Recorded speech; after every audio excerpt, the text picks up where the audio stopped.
몇 주 만에 한 번씩 수요 예배 순번이 돌아오면 제목을 짓는 일이 가장 첫 번째 관문이 됩니다. 이번 설교를 준비하면서도 본문은 정했는데 제목을 뭐라고 지으면 좋을까 하다가 지은 것이 방금 지나갔는데요. 좀 깁니다. 그래서 주보에는 잘렸습니다. 한 줄만 나갔는데요. 형통함의 은혜는 넘치는 섬김과 사랑 가운데서 이루어집니다 라는 제목의 말씀으로 오늘 창세기 24장 말씀을 통하여 우리 삶에 하나님께서 주시는 형통함의 복음 어떻게 이루어지는가에 대하여 함께 나눠보려고 합니다. 특별히 오늘 말씀은 제가 참 많이 좋아하는 말씀이며 특별히 제가 연초가 되면 이 말씀을 늘 생각하는 말씀입니다. 2026년 새해를 열면서 우리 공동체 가운데 하나님께서 오늘 이 말씀에 기록하신 축복을 우리 가운데 가득 채워주시기를 진심으로 소망합니다. 저의 20대 시절에 있었던 이야기를 한 가지 전해드리려고 합니다. 많은 성도님들께 저의 과거의 이야기를 드려서 아시겠지만 소리를 조금만 줄여주시겠어요? 저의 20대 시절은 상당히 많은 어려움과 아픔이 있는 시간이었습니다.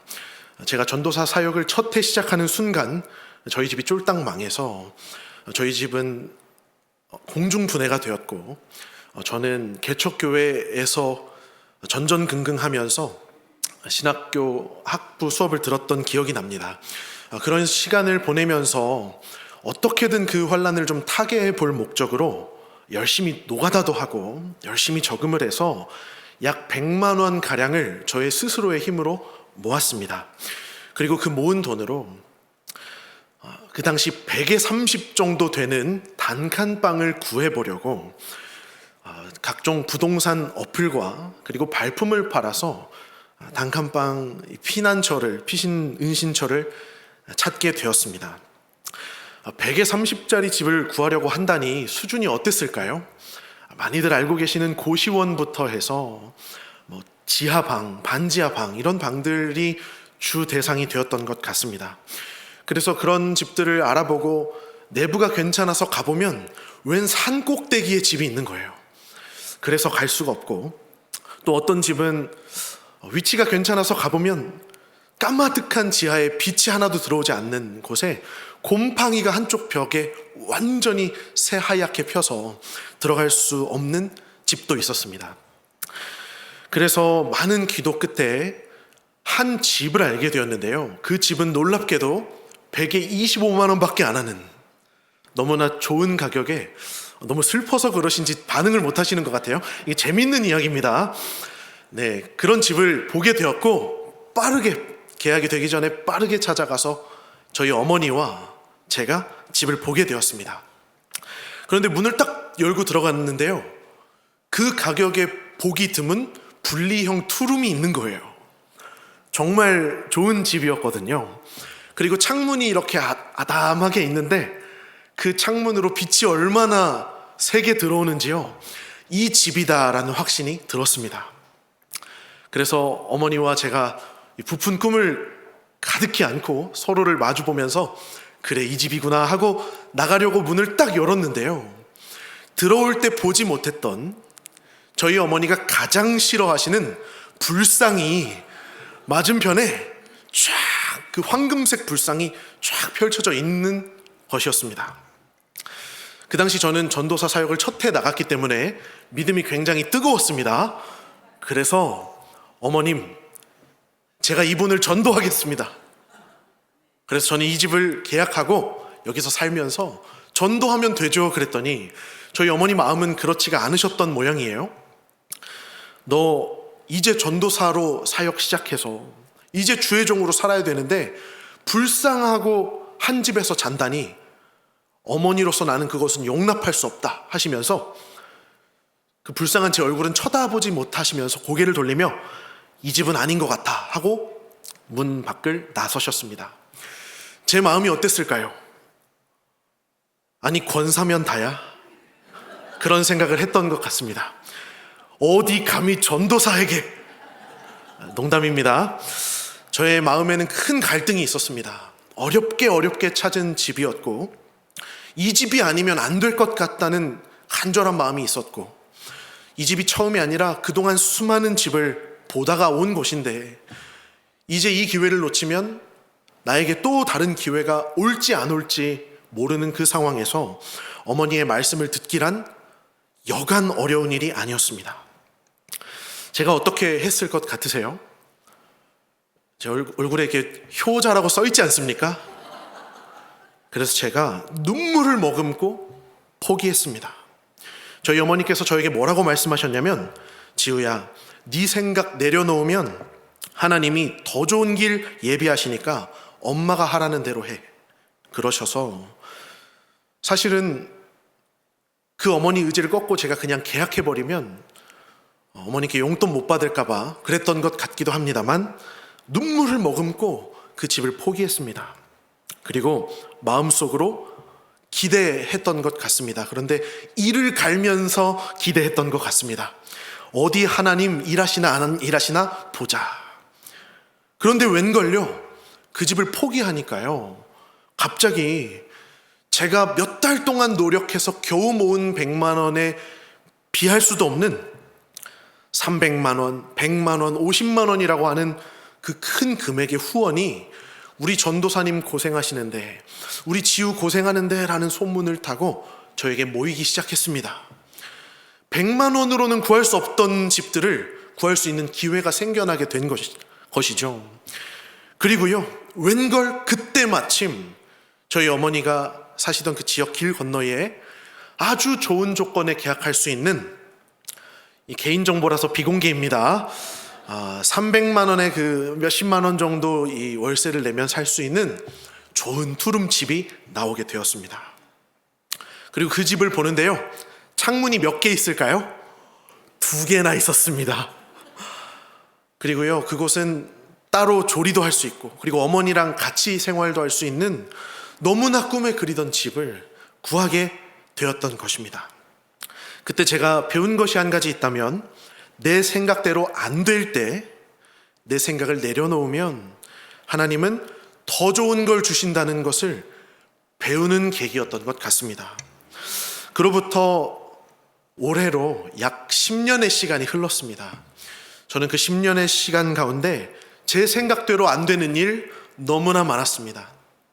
신대원 졸업이 다 될 줄로 알고 기대했는데 학교의 실수로 졸업이 되지 않았습니다. 그래서 강도사 고시를 1년 뒤에 봐야 했고, 목사 안수를 1년이나 늦게 받았어야 했습니다. 그렇게 내 생각대로 안 될 때 저의 습관이 하나 있었다면, 내 감정을 내려놓으면 분명히 하나님은 더 좋은 걸 주신다 하는 믿음이 있었습니다. 그런데요, 약 10년이 지나서 이제 2달 전의 일이었습니다. 저희 어머니가 서울 모처에 이제 집이 있으신데, 집을 이제 정리하고 다음 이사갈 집을 알아보는 과정을 겪으시게 되었습니다.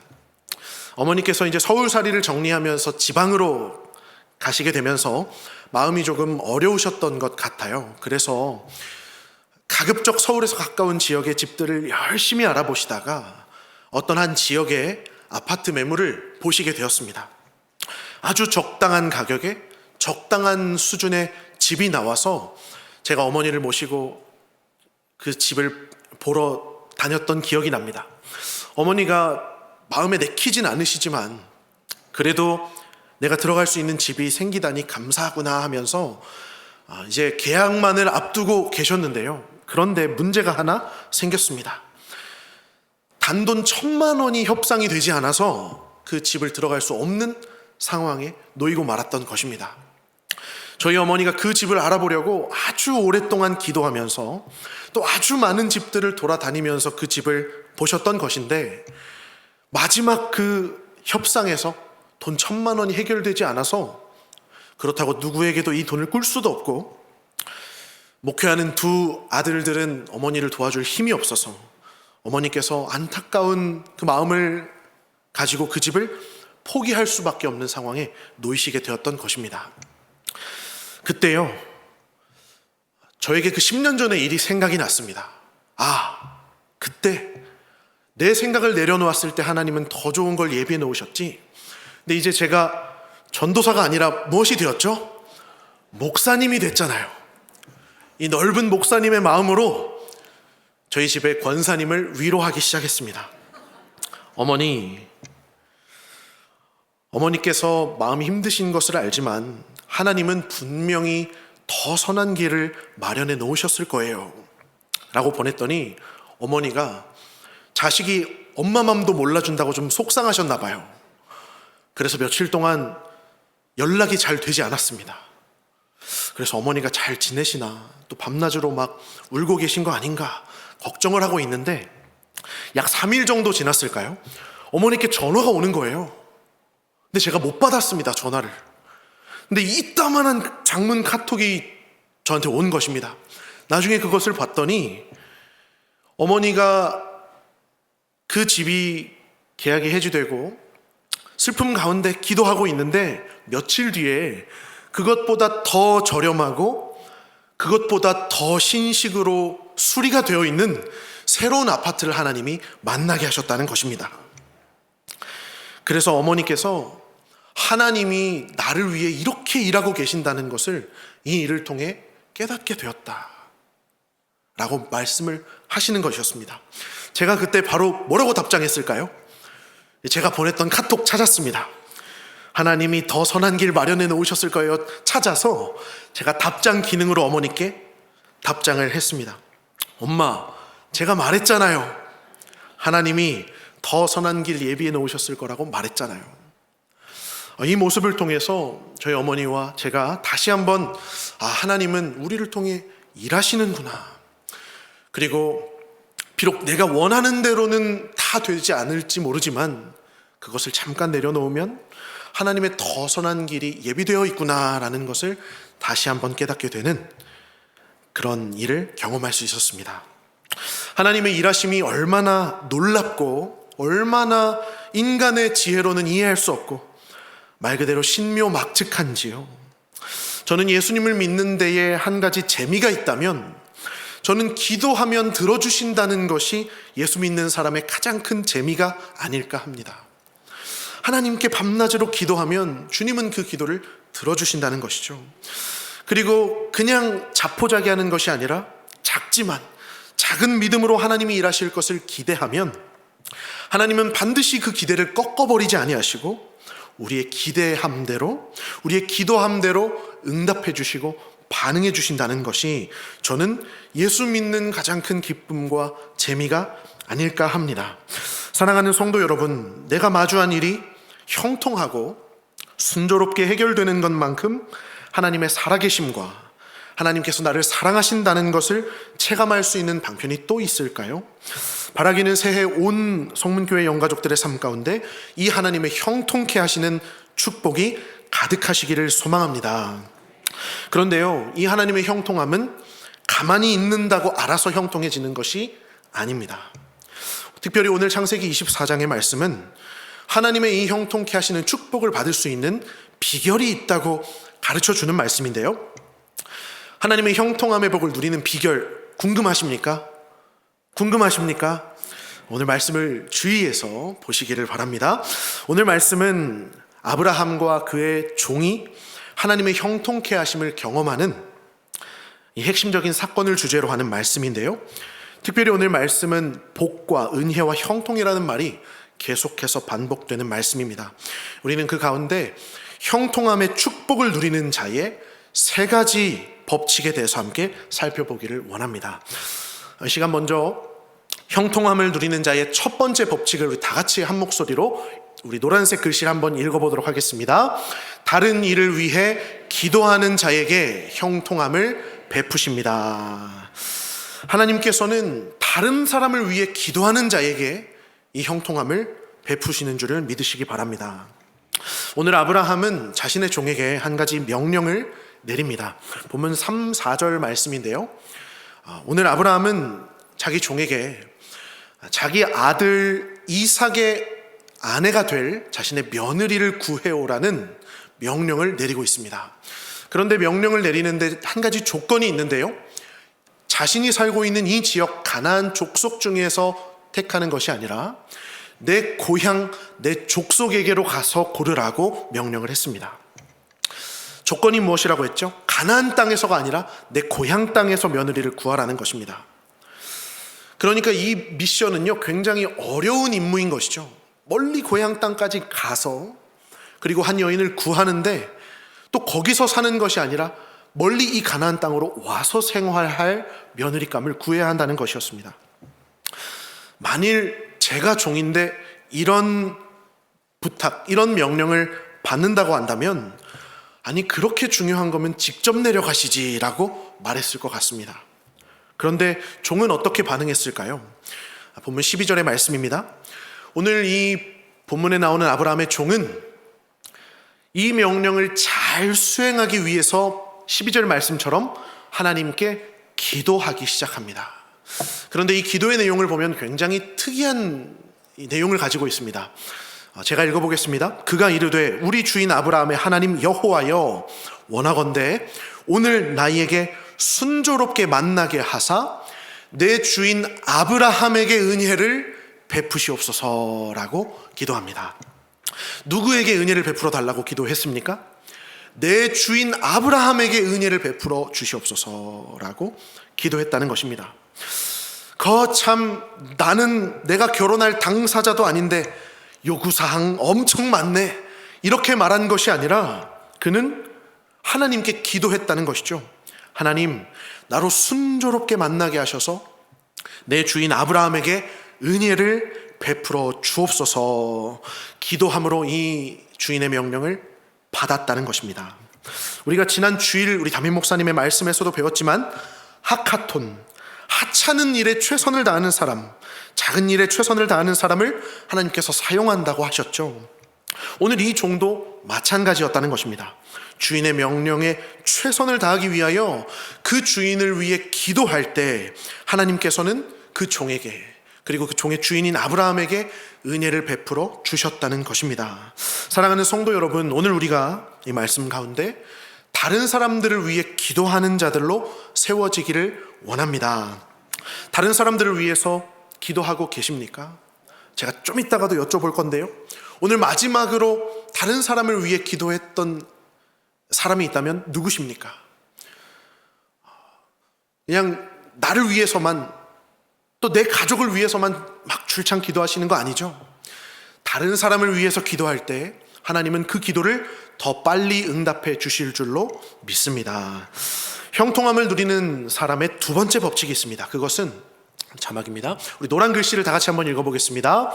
하나님께 헤세드를 구하는 자에게 형통함을 베푸십니다. 아멘. 갑자기 이 낯선 단어 헤세드라고 하는 단어가 나와서 어색해 하실 수도 있겠습니다만 오늘 본문의 이야기 가운데 가장 중요한 단어가 하나 있다면 그것은 바로 이 헤세드라는 말입니다. 이 헤세드라고 하는 말은요, 우리 많은 성도님들이 너무 많이 들으셨지만 그러나 우리가 너무나 잘 기억하지 못하는 단어일 것 같습니다. 왜냐하면 성경에서 이 헤세드라고 하는 말은 어떨 땐 사랑으로, 어떨 땐 성실로, 어떨 때는 은혜로 아주 다양하게 번역되는 말이기 때문인데요. 그래서 헤세드의 의미가 무엇입니까? 물어보면 바로 대답할 수 있는 성도님들 많지 않으실 겁니다. 왜냐하면 한국말로 이 말을 정확하게 번역할 수 있는 어떤 단어가 없기 때문입니다. 그런데 제가 헤세드를 한 문장으로 정리해드리면 이렇게 이해할 수 있습니다. 헤세드라는 말은요, 내가 지켜야 할 의무보다 그것보다 더 베푸는 넘치는 사랑을 우리는 헤세드라는 말로 이해할 수 있습니다. 내가 지켜야 할 의무가 있는데요, 그것보다 더 베푸는 것이 헤세드의 사랑이라는 것이죠. 성경에서 헤세드가 가장 많이 나오는 성경이 있습니다. 혹시 어딘지 아십니까? 작년에 5분 묵상을 꾸준히 보신 분들은 아마 아실 텐데요, 룻기 말씀입니다. 룻기는요, 남편이 죽었기 때문에 시어머니를 따라야 할 의무가 없어진 며느리 룻이 이 의무가 없음에도 불구하고 끝까지 자기 시어머니를 따르는 사랑에 대한 이야기죠. 이것이 바로 헤세드의 사랑을 보여주는 것입니다. 또 자신의 땅에 이삭을 주우러 이방 소녀 룻이 왔을 때 자기 종들에게 슬쩍 말해서 곡식 다발에서 땅에 이삭을 조금씩 떨어뜨려서 저 이방 소녀가 그 이삭을 주워 가도록 하여라 라고 말하는 이 보아스의 사랑, 이 사랑이 바로 헤세드의 사랑인 것입니다. 어떠한 의무적인 수준보다 더 넘치도록 베풀어주는 넘치는 사랑, 초과된 사랑이 바로 헤세드의 사랑인 것이죠. 그런데 오늘 본문에 이 헤세드라는 말이 사용되어 있습니다. 우리 12절 말씀 다시 한번 보겠습니다. 우리 방금 읽었던 구절인데요. 그가 기도할 때 주여 오늘 나에게 순조롭게 만나게 하사 내 주인 아브라함에게 무엇을 베푸시옵소서? 은혜를 베푸시옵소서라고 말할 때 이 은혜가 히브리어로 헤세드라는 말입니다. 지금 이 종은 하나님께 넘치는 사랑을 부어달라고 이 헤세드를 구했다는 것이죠. 그렇다면 하나님은 이 종의 헤세드 간구를 듣고 어떻게 반응하셨을까요? 우리 본문 15절 말씀입니다. 15절 말씀 보시면 하나님께서 이 종의 기도를 들으시고 이 15절 말씀은 뭐라고 기록하고 있느냐? 말을 마치기도 전에 리브가가 물동이를 어깨에 메고 나왔다라고 기록하고 있습니다. 어떻게 응답되었다고요? 말을 마치기도 전에. 우리로 따지면 하나님 나의 주인 아브라함에게 은혜를 베풀어 주시옵소서, 예수님의 이름으로 하는데 갑자기 문이 열리면서 기도가 응답되었다는 것입니다. 이처럼 하나님께 이 헤세드의 은혜를 구하는 자에게 하나님의 이 형통케 하시는 축복은 곧바로 임하는 줄을 믿으시기 바랍니다. 그러므로 우리가 기도할 때 우리의 기도의 제목이 어떻게 변화되어야 할까요? 우리 항상 기도할 때 뭐라고 기도합니까? 주여 은혜를 주옵소서. 우리 이렇게 항상 외치면서 기도하지 않습니까? 주여 은혜를 주옵소서. 하나님께 이 헤세드의 은혜를 구하는 기도를 날마다 올려드리는 모든 성도님들이 되시기를 원합니다. 마지막으로 형통함을 누리는 자의 세 번째 법칙이 있습니다. 그것은 우리 노란 글씨 다 같이 한 목소리로 읽겠습니다. 삶에서 헤세드를 실천하는 자에게 형통함을 베푸십니다. 하나님께서 형통함의 축복을 내려주시는 자의 세 번째 특징은 자신의 삶에서 이 헤세드를 실천하는 자라는 사실임을 믿으시기 바랍니다. 제가 순서를 좀 건너뛰었는데요. 이 아브라함의 종이 하나님께 기도했죠. 순조롭게 만나게 하사 내 주인에게 은혜를 내려 주옵소서 하면서 이제 13절과 14절에서 이 종은 하나님께 어떠한 조건을 걸고 기도하기 시작합니다. 자막을 한번 보여주세요. 13절과 14절의 내용을 보면 이 종이 기도하는 중에 있는 것입니다. 뭐라고 기도하느냐면 사람의 딸들이 물을 기르러 나올 때가 되었는데 내가 우물 곁에 서 있다가 한 소녀에게 질문을 하겠습니다 하고 이야기합니다. 뭐라고 질문할까요? 너는 물동이를 기울여 나로 마시게 해라 라고 말을 하겠다고 했습니다. 너 물 가지고 있는 거 나 좀 마시게 해주겠니? 라고 물어봤을 때 그 여인이 이제 대답을 하는데요. 파란색입니다. 그의 대답이 마시라. 내가 당신의 낙타에게도 마시게 하리라 하면 내가 그가 주께서 정하신 며느리감인 줄 알고 그를 주인에게로 데려가겠습니다 하는 기도를 했던 것입니다. 정리하겠습니다. 저 물 좀 줄 수 있나요? 라고 물어봤을 때 얼마든지 드세요. 그리고 이 물을 먹을 뿐만 아니라 내가 당신의 낙타에게까지도 물을 주겠습니다 라고 말하는 그 사람이 하나님이 보내주시는 며느리감인 줄 알겠다고 기도했다는 것입니다. 눈치채셨습니까? 당신이 물을 마실 뿐만 아니라 누구에게까지도? 낙타에게까지도 물을 주는 사람. 이런 사람이 있다면 그런 사람을 우리는 어떤 사람이라고 부를 수 있을까요? 헤세드의 사랑을 베풀 줄 아는 사람인 것이죠. 만약에 리브가가 왔는데 서울 출신의 깍쟁이였다면 어땠을까요? 저 마실 물도 없어요 하고 막 아저씨 저리 가세요 그랬으면 어땠을까요? 그 사람은 하나님이 택하신 사람이 아니라는 거죠. 그런데 리브가가 왔는데 이 리브가는 어떤 마음을 소유한 사람이었냐면 낯선 이방인에게 헤세드 사랑을 베풀 줄 아는 사람이었다는 것입니다. 성도님들 다 아시겠지만 낙타가 물을 조금 마실까요? 많이 마실까요? 엄청나게 마십니다. 그런데 사람에게 물을 줄 뿐만 아니라 낙타에게까지 물을 줄 수 있는 이 성정의 소유자는 바로 하나님이 보내주신 헤세드 사랑의 소유자라는 것이죠. 그러므로 오늘 말씀은 주인을 위해 헤세드 사랑을 베풀어 그저 의무감만이 아니라 내 주인에게 복을 베풀어 주시기를 바라는 이 헤세드 사랑의 종이 올린 기도를 들어주시고 낯선 이방인에게 헤세드 사랑을 베풀 줄 아는 여인 리브가를 만나게 하셔서 하나님께서 아름다운 헤세드 사랑이 넘치는 가정을 세우시는 이야기가 되는 것입니다. 두 번째 자막인데요, 짧게 보겠습니다. 하나님의 이 기도는 어떻게 응답되었을까요? 이 종이 나에게 물을 조금 마시게 하라 말했을 때 리브가는 그가 기도한 대로 내 주여 마시옵소서, 그리고 내가 당신의 낙타를 위하여서도 물을 길어 그것들을 배불리 마시게 하겠습니다 라고 말함으로 응답되는 것을 보게 됩니다.